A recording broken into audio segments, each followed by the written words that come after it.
Hello, and welcome to GM Tips. Here my friends and I share with you our suggestions on how to better game master your role-playing game. I'm your host, Satine Phoenix, co-creator of Maze Arcana and a dungeon master on Fury's Reach. Previously on GM Tips, we talked with Rudy about encounter theory and the basic structure of encounters.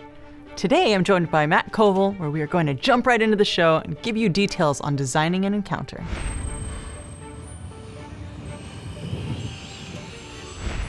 I'd like to introduce you all to Matt Colville. Matt.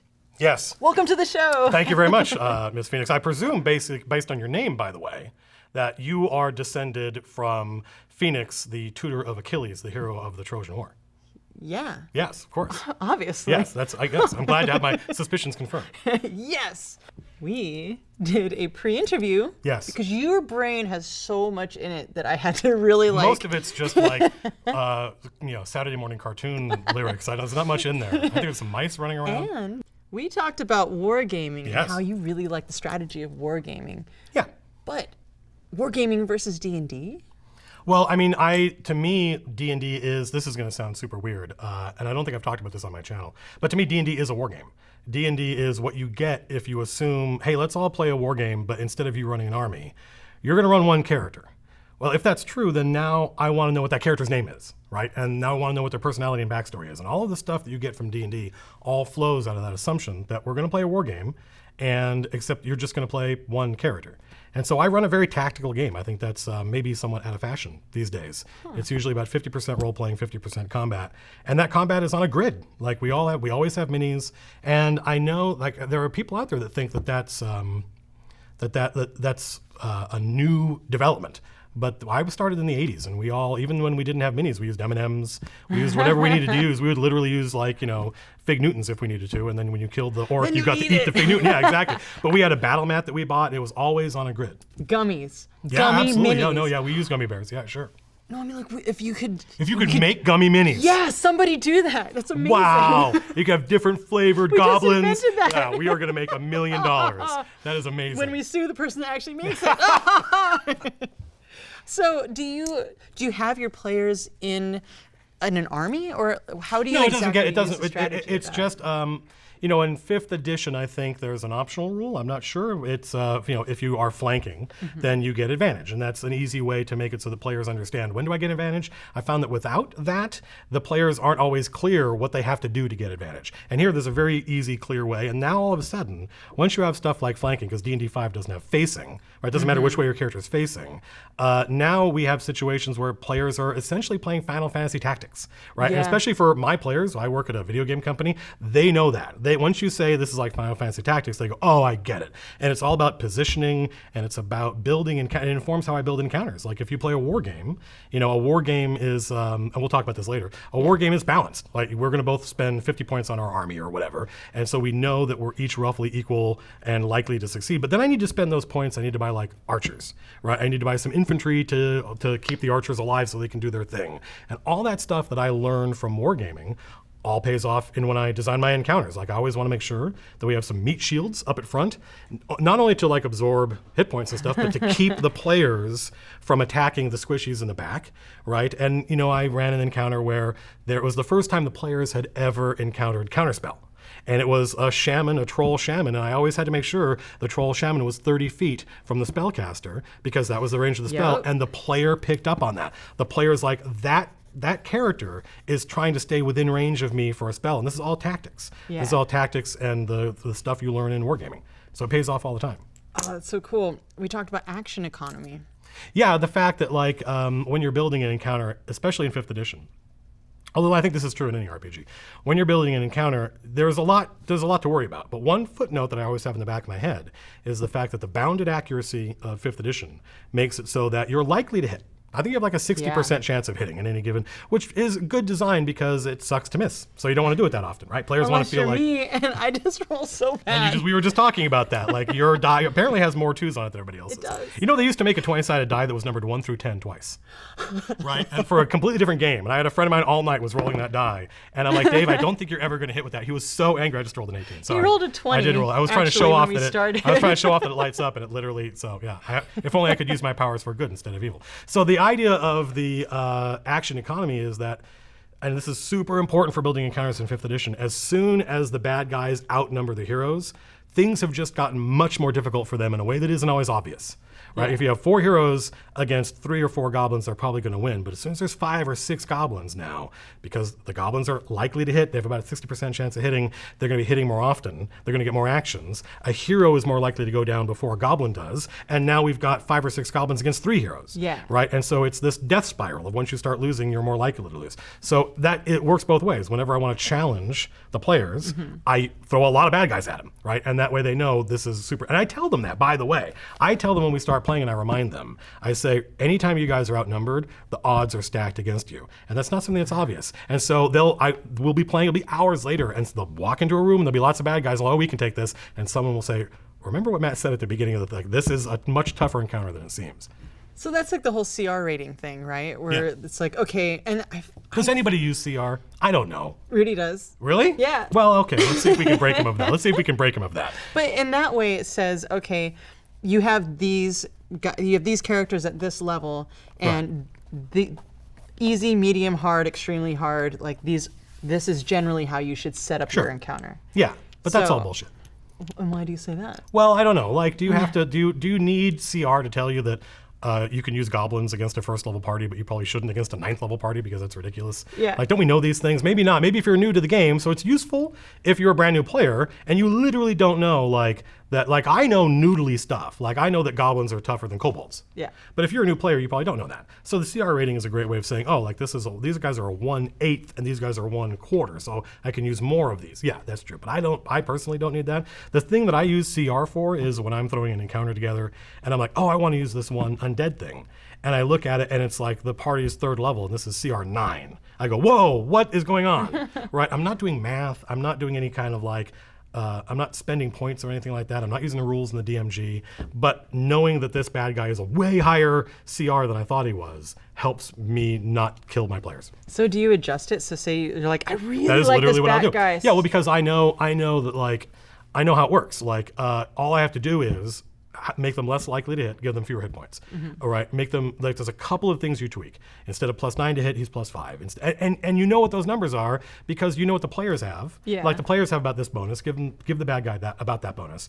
But the thing that makes the bad guys interesting and challenging is their special abilities. So don't change those. Like, he can still do all these cool things, but he's not overwhelmingly, he's not like +12 on his saving throw or whatever. He's +8, right? The DC to save against this isn't going to be 18. That's ridiculous. And let's make it 13. Right? And that's another thing moving forward is you can use really nasty bad guys. You can, and I think D&D 5th is really good at this. Like, my friends and I fought a Medusa in my friend's game and we were 1st level. And I was like, Jim, you have screwed up. I literally said that to him. I said, we are all going to get smoked. And in fact, one character did get turned to stone. Oh, wow. But we won. We beat that encounter, and getting turned to stone, isn't that what happens when you fight a Medusa? It doesn't matter what level you are, right? Yeah. So it was one of those things where you can use really high-level bad guys if you want.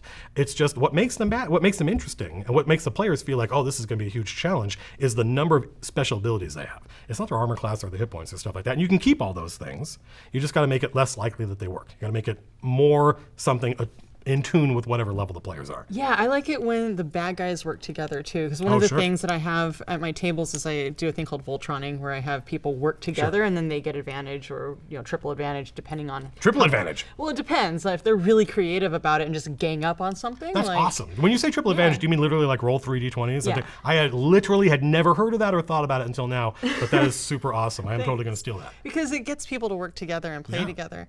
But in that same vein, the bad guys should be doing that too. Yes. Especially if they're like an army. Yes. Right? The bad guys should always be like anything the players can do. And this is, I think that every dungeon master goes through a cycle of being like, oh, I'm a genius, I can do anything. And then the bad guys encounter the players. And you're like, God, the players have so much cooler, better stuff. I didn't think of this. But anything the players can do, the bad guys can do. Even stuff like class. I'm regularly taking this ability from this monster and giving it to another monster. Or this spell. I'm taking this warlock spell and giving it to this goblin shaman. Because who knows what a shaman is? Who cares, right? Yeah. Like, let them, anything the heroes can do, the bad guys can do. And then you're back up on the other side of the arc where you're like, now I can't wait to try this stuff out again. And always giving the bad guys cool abilities and making sure that they can counter the things the PCs can do it's something you learn over time. And in addition to that, using the environment around you to make it more challenging. Do you, in your games, do you find that if something ends up being too simple, you can change the environment to do such a thing? Yeah, I think that if I'm worried about an encounter being too simple, I will typically then there are things you can do like reinforcements show up, right? But using the environment is something that I tend to do sparingly because I think of it as the players need to be familiar with that kind of. Again, we're getting the tactics, right? Yeah. And when you have there's literally an encounter, I think, in Against the Cult of the Reptile God, where the players are on the ground and there are these harpies up in a nest, and the harpies have abilities that are, if you hear them, then you're screwed. And the fact that the harpies are way up here and they can fly we've now radically changed this encounter. It just got way, way harder than if anything else was if they were on the ground, right? Because elevation ends up just having characters at different elevation ends up being a huge challenge to the players, and it's something I try to use sparingly because it really freaks them out. It freaks my players out when that happens. But also having stuff like, I had an encounter that we streamed the other day where it was one of the climaxes of the game, and the players were fighting a vampire lord. And I just made it so there was a fog everywhere, and the fog blocks line of sight beyond 10 feet. Yeah. And that was just one more checkbox on the list of now we're screwed. And this also, the paladin character has a 10-foot radius thing where all of his buddies get +5 to their saving throws if they. I'm like, that's insane. That's insane. So saying you don't have line of sight out of 10 feet makes it much harder for the players to coordinate their actions and get advantage off of that character's ability. So stuff like just, difficult terrain, right? The fact that the players often, I think, should feel like we are out of our depth. Right, so you are in the bad guys' territory. The bad guys didn't come to you; you went to them. So this is their swamp. They don't have disadvantage moving. They can move at full speed. It's you guys that are moving at half speed, right? And that is the thing that, again, we're using the terrain to challenge the players and make them feel like we are encountering the bad guys on their turf and on their terms. Oh, yes! Sorry. That was me just talking for a long No, time. it was so good. I apologize. What day is it? I feel like we just passed into Sunday. No, it's so good. Okay, picking monsters, number of monsters and elements. Well, picking monsters. Do you want to lead into this, or do you want me to just go? Go. Okay, so another thing I try to do is maybe it's because I run a lot of, I don't know if modern D&D does this, but I run a lot of old school adventures, and they have no problem being like, there's 8 goblins in here. And I'm like, okay, well, sometimes there's 8 goblins, but typically I'd rather say there's 2 or 3 goblins, and then what other things do goblins hang out with? Yeah. Right, I just built an encounter where it's a bunch of, in the book, it was a bunch of troglodytes, and I said, well, it's not a bunch of troglodytes, it's a couple of troglodytes and a guard drake, which is like a baby dragon, essentially, that they've got on a leash, right? And a bunch of sturges, right? Sturges are these little flying mosquito things that clamp onto you and suck your blood, right? And they're awful, and there's a bunch of them, and they just annoy the hell out of the players. And now we've got an encounter. Now it's not just a whole bunch of one thing. It's a mix, and the notion that these guys have their own ecology, right? Just like the players have animal companions and stuff like that and come in different sizes and shapes, so should the bad guys. And that's something, I don't know how well 5th edition does it. 4th edition did a really good job of saying, here is an orc, and then here are all the things orcs use in combat, all the other monsters that orcs ally with to make it. And that also makes them feel more real to the players. Because they live in a world, and they've grown up, and they've had teachers. Yep. The Sturges have learned, if we hang out with the troglodytes, we get dinner, right? That's as simple as that. It makes it seem like more of a living world, and less like a video game where there's just a whole bunch of mooks coming at you, and you're just going to mow them down. That's why we're playing in the first place, is because we want that feeling of it's real. Because it is real. Well, I mean, to the characters in the world, it is real. Right when you were talking about the fog, I got that panic. Freaked you out. Yeah, I was like, oh my God, that would be really scary. Oh. Being isolated from your teammates, not having line of sight, especially if you're a ranged character, super simple. But the other thing was, it was night and she was a vampire lord. The players 100% believed that there would be this creepy fog everywhere, right? It's not like, it's trying to come up with things like that are appropriate to the encounter and that the players believe in, and they don't think this is just Satine trying to screw us. That's the only reason she did this, is because she's trying to challenge us. If the players feel like it's part of the story, right? Like, we're in a swamp, of course we have half movement, right? And of course these lizard creatures that live here can move and they can do what they want. They don't feel like they know it's a challenge, but they don't feel like it's just mechanics. They feel like it's the world. Yeah, and the cool thing about this is that the challenges aren't just about numbers. It actually is about the story, but it's about connecting with the players. Yeah. So having that fog, having that fear kind of immerses them more into that world. And it gives you another whole category of thing to describe to the players. Like when I was describing the fog, I talked about how cold it was. It chilled you, and it's also really moist. It's wet, and you hate that feeling of like of not being able to be dry and it getting in everywhere, right? And just having it like beat up on your skin. Everyone's had that experience. Yeah. So when you bust that out of the table, it helps people feel like it's real. And again, it tricks them into not noticing that this is just something I did because I wanted to screw you guys, right? It makes it feel like it's a real experience. One of the things we talked about in the pre-interview, we talked about the fact that like I try to make sure that when the players are moving through an environment, that the stuff that they're encountering is not like, it's okay. D&D is assuming, I think Rudy talked about this, D&D assumes that we're going to throw encounters at you to drain your resources. Yes. And that is true, right? But it can't feel like that. Right. If it feels like that, then the players don't feel like they're playing. Then they feel like they're playing a war game. That's just DM satisfaction. Like, yeah, that's true. Yeah, and that notion of like, okay, if we want to have an encounter that's not that tough, what's the point of that? Isn't just going to end up being the players are going to be like, well, why did we just waste our time with that? Yeah. There's 5 of us and we're 3rd level. Why did we just fight 2 goblins? But they don't think that if those 2 goblins are guards or scouts, right? If there's like, and then the players realize, wait. Killing these things is not the issue. We're definitely gonna kill these things if it comes down to it. Yeah. The thing we're trying to stop is these 2 goblins going and reporting back and waking up the whole dungeon, right? Because if that happens, then we're screwed. Then it's just gonna be a horrible fight and we're probably gonna lose. So that is winning and losing the encounter isn't about killing goblins, right? Yeah. It's not that tough an encounter. It's about the fact that this all interrelates. And we're what not it just, leads to, which leads to something else. Feeling that it's not just one room and a bunch of guys in it that aren't. And I do this all the time. And the players, when your players, let me tell you, I'm going to give you this. Yes. When when a character goes unconscious, and the bad guys, the orcs, grab that unconscious character and pull them away from the rest of the party and try to isolate them and get away. That notion that now we have to bargain with these orcs to get your character back, right? That makes the players feel like the bad guys are intelligent and thinking creatures. When the players realize that one orc is not running away because he's afraid, he's running away because he's trying to get all of his allies. And now again, it completely changes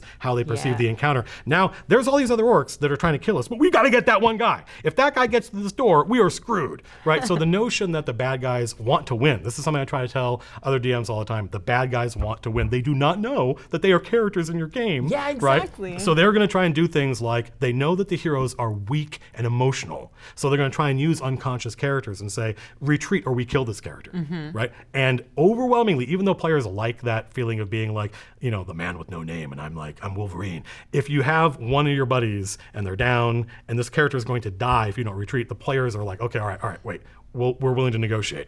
And now we're not even in a combat encounter anymore. Now we're talking about role playing and what do the orcs want and what can we get from them. Anyway, so that's the stuff that I love. I hate when people let the bad guys get away. Because you have a big group of people and you've been gaming for like a long period of time, and then like one of the guys just runs off and they're like, oh, this encounter is over. It's like, you just let a bad guy go. Yes, yeah. And there are going to be repercussions, yeah. right? Like it's going to inform the next encounter. Yeah. And that is the players love that. They love that feeling of it's a living world. I hope you're enjoying this interview with Matt. It was so awesome we had to split it into 2 parts. So make sure to come back next week to see part 2. In the meantime, you can find me on Twitter @Satine Phoenix and ask me questions using the hashtag AskSatine. See you next time.